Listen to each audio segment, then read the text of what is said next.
Hey guys, this is Jacolia of Jacolia Gems. Thank you for once again coming back home, family. For those of you that happen to be new here, welcome. I definitely hope that you hear something today that will persuade you to stay. Now, if you are here for the very first time, I encourage you to not only subscribe to the video, not only to subscribe to the channel, but comment down below, share to your social media platforms.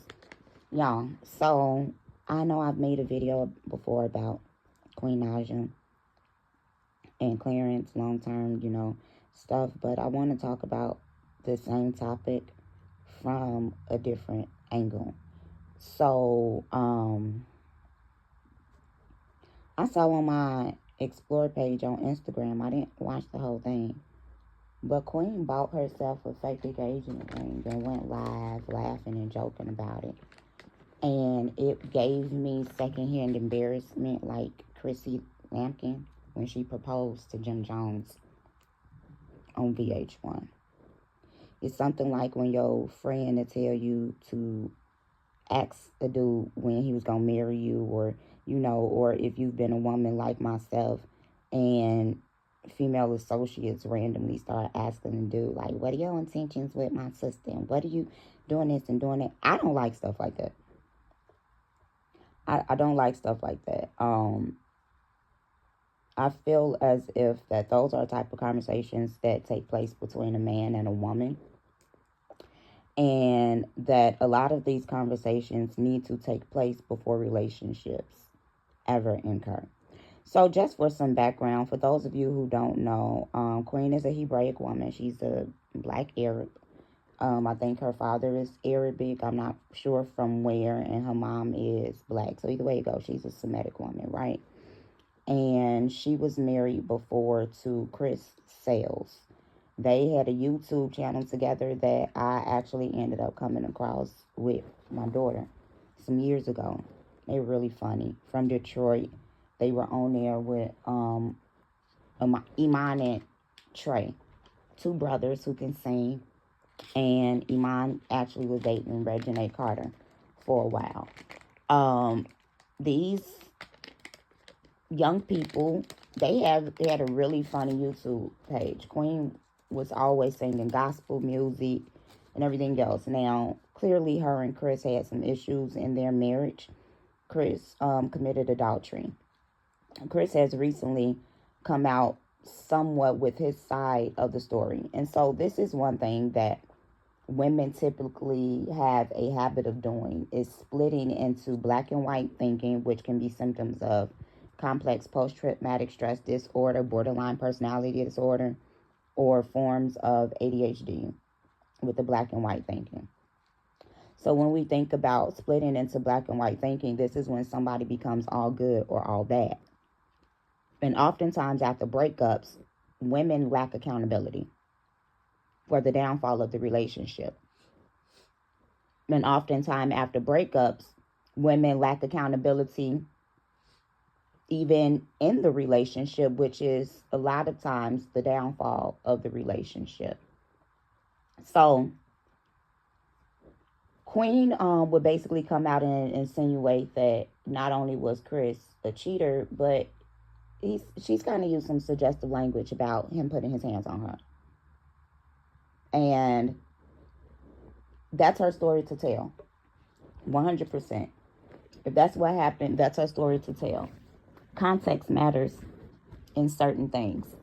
So for me, when I speak about the abuse that I faced with my ex, I make it clear that certain things I won't equate myself to an abused and battered woman, even though I was in an abusive relationship.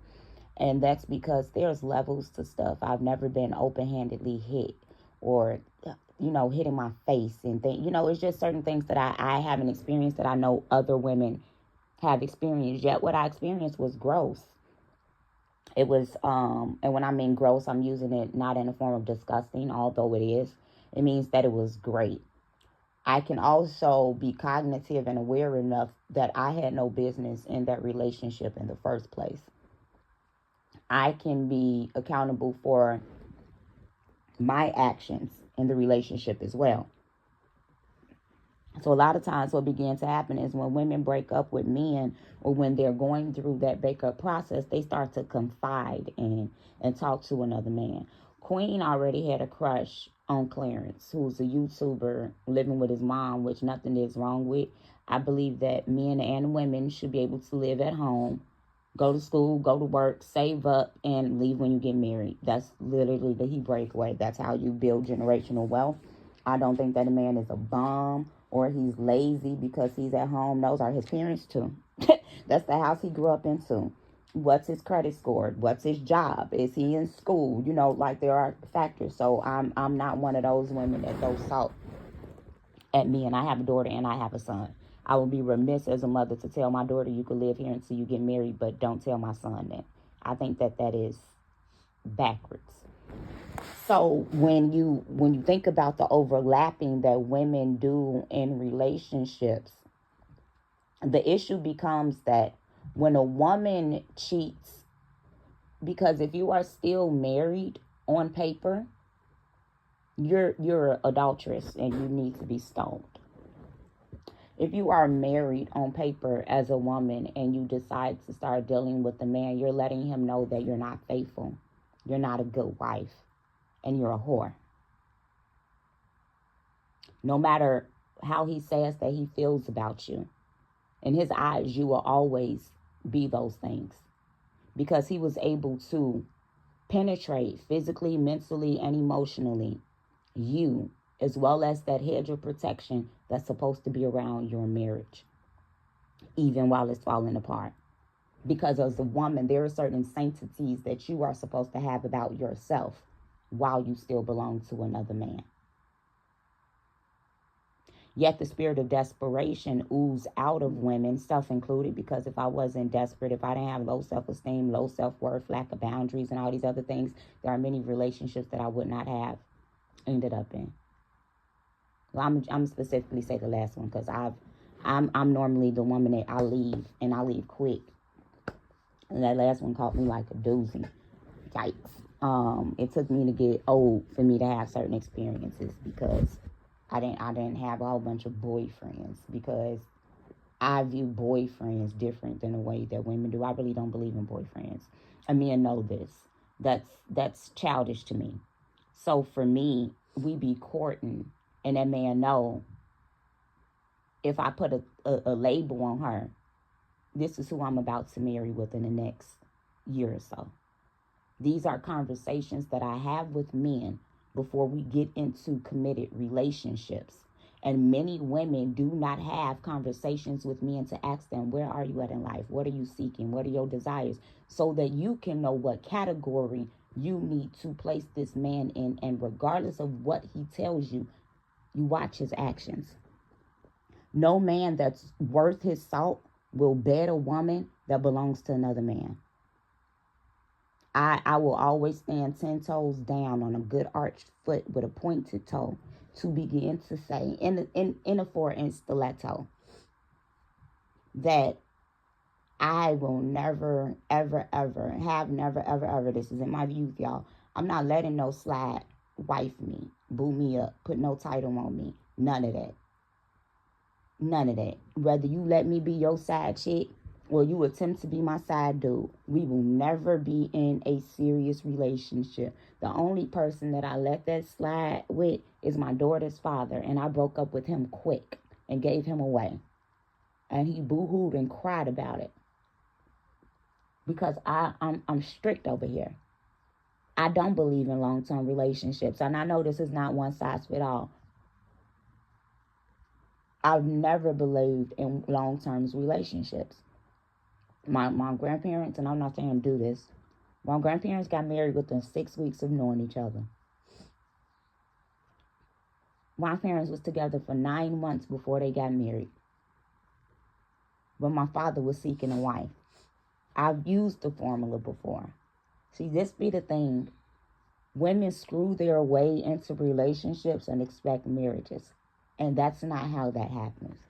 There was a woman that dropped some G the other day on Instagram, and she literally said what I be trying to tell women. And when I talk to men, and when I've used this formula with men, it works. When you meet a man who in your eyes has the lookings, the outward makings of someone that you would deem husband material, you get to know that man and you assess him. Dating is literally collecting data. Yet, that's a Roman practice. So courting would be your elders assessing this person, their background, their family, their friends, who they came from, where they people be. These days and age, you need to be running background checks. You need to be asking certain questions, but we don't vet. Women don't hold out. So women end up creating this emotional bond between them and a man while they still married or in a relationship with another man. And it's literally a placebo effect. It ain't nothing but a sugar pill. You don't love that man for real. You can't possibly really fall in love as a woman. You dualistic. And for those of you who feel as if women can have more than one man and hold space for more than one man, that's erroneous doctrine for Semitic women. We are viewed as gardens, as ground. And having two seeds planted in it as once is how the wheat and the tare can never be discerned. So if you dealing with two men at the same time and you splitting in black and white thinking, and the man that you with is all bad and you think that this side dude is all good, girl, he gonna become the exact opposite of whatever you describing to him. Whatever problems you confiding into him that you have with this other man, he's going to more than emphasize himself into that which you desire. It's an illusion. Because a man that thinks you worthy, if he sees you while you're with somebody else, he won't dishonor you like David did Bathsheba. But what will happen is, like David's his other wife, who was married to an evil man, he did not take her to be wife while her husband was still alive. He waited on her to bring her to a level of righteousness deserving of her. Bathsheba was humbled by David. She was turned into an adulterer because her husband Uriah was out to work and he could not control the lust of his flesh. So men like Clarence and men that sleep with women while they're married and while they are with boyfriends, they are not righteous in their actions. They're humbling you and making a whore out of the daughter of Zion. And men that truly love women don't do that. And if he ends up humbling you before making you his wife, he'll be able to take a step back and be celibate before making you his wife. Or take you down to the courthouse because y'all already shacking up, quote unquote. Y'all already have a baby. A man takes possession and ownership and puts his name on that which he loves, which is why so many men want their kids to have their last name. But if you are a woman and you bear that man's child and you don't have his last name, he don't love you. He don't. He's in it for himself. You can tell yourself anything else, but you as a woman, you know what love looks like and how it's displayed. And for many women who begin to say not all women want to get married, I'm not talking to y'all. And honestly, a lot of women who say a lot of women don't want to get married is because ain't nobody ever thought of wife of you. Ain't nobody ever proposed to you. Ain't nobody ever viewed you that way. So I'm talking to the women that want to get married, like Queen Naija, who buying themselves rings, or who having private conversations with their friends behind their back, or who mention marriage in a relationship that it ain't nowhere in sight. Nowhere in sight. This is due to the lack of discipline on the woman's side. See, when my ex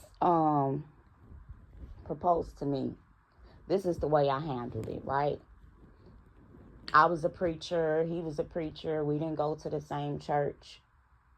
I was in it a lot longer. I knew more than he did biblically. I was in ministry way longer. His pastor was not only a heretic, but he was a wild man, okay?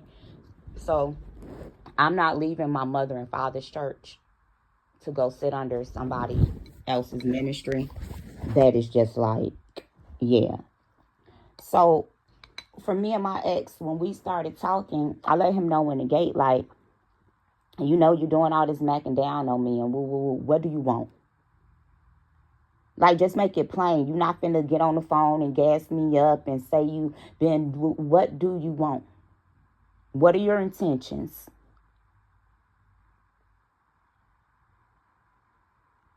I did not give him my body. I wasn't hugging up on him. I wasn't kissing up on him. That was not the core tenets of our relationship. I also wasn't asking him if he was hugging and kissing up on somebody else. I'm always under the assumption that a man is sleeping with somebody before I come along. Unless he just happens to say, I'm celibate and woo, woo, woo, woo, woo, woo. That's going to always be the assumption. It's not my job to put my vagina on the table for a man. This is my body. When you don't give a man the final thing that he's chasing, that's going to put him on a hot pursuit of you. That's also going to reveal his intentions for you. That's taking the soul ties and the emotional ties and all of these other things, and to really see, do we align mentally, spiritually, emotionally, financially? Do we have the same parenting style? How do you view this? How do you view that? Woo, woo, woo, woo. Like, all of these other things we were able to fully assess.